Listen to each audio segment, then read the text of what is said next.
I'm Naomi Seidman, and I teach at the University of Toronto. I think of psychoanalysis as the biggest crossover hit since the Bible, the biggest Jewish crossover hit, right? Translated into every language, taking up residence in every part of the world. What interests me is in this massive experiment of translating the Oedipal complex into all the different cultures that might exist and trying to think about its relevance and turning Freud into all the different languages that exist.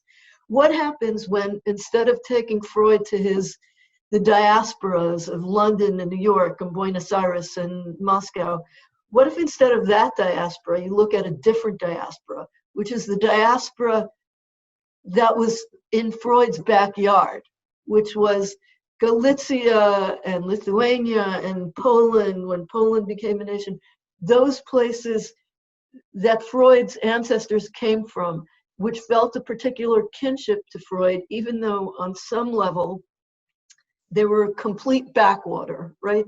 They were not professional places where psychoanalysis was developed. It was a totally different project.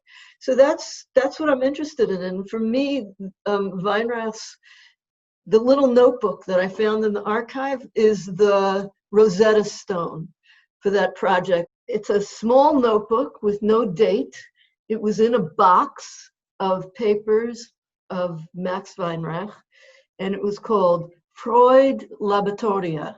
What it seems to have been was a kind of handwritten dictionary notes for translating Freud into Yiddish. So all the psychoanalytic terms in German, and then 6 or 7 variant translations in actually not only Yiddish, German, Hebrew, maybe Russian, English, French, all the terms that Weinreich could come up with, and variations, and little Sprichwörter or idioms or citations from the Bible where this term might have been used. So one of the reasons why this is so amazing and astonishing is that anyone who does work in psychoanalysis knows that there's something called the psychoanalytic glossary, which is that. It's a glossary of psychoanalytic terms put together in English by the Strachey's, who translated Freud into English. The other thing that's really interesting is that with everything in Yiddish, there's always a Germanic equivalent and a Lashon Kodesh equivalent. So you can, for the word trieb, which the Strachey's translated as instinct, for that word, Weinreich had trieb and yetzer. So just as an example.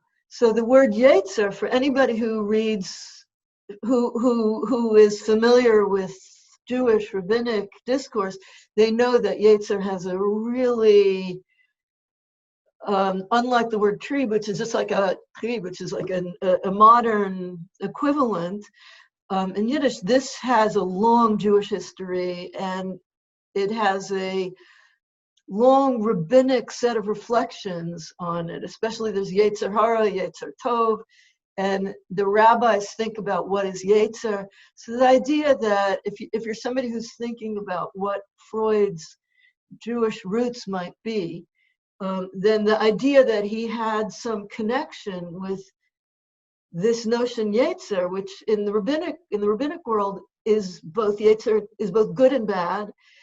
And the rabbis say that it's necessary for life, right? If there was no yetzer, if there's no yetzer hara, there would be no eggs for breakfast. Weinreich was the founder, or one of the founders of YIVO, a really important figure in the history of Yiddish and 20th century Jewish culture, who also happened to be one of Freud's Yiddish translators. There were 5, and the only one that Freud had contact with. My book is going to be about, among other things, about who Freud was in Hebrew and Yiddish, and the relationship he had with Weinreich is a kind of cornerstone of that research. The year that I spent at the Center for Jewish History was very possibly the best year of my life.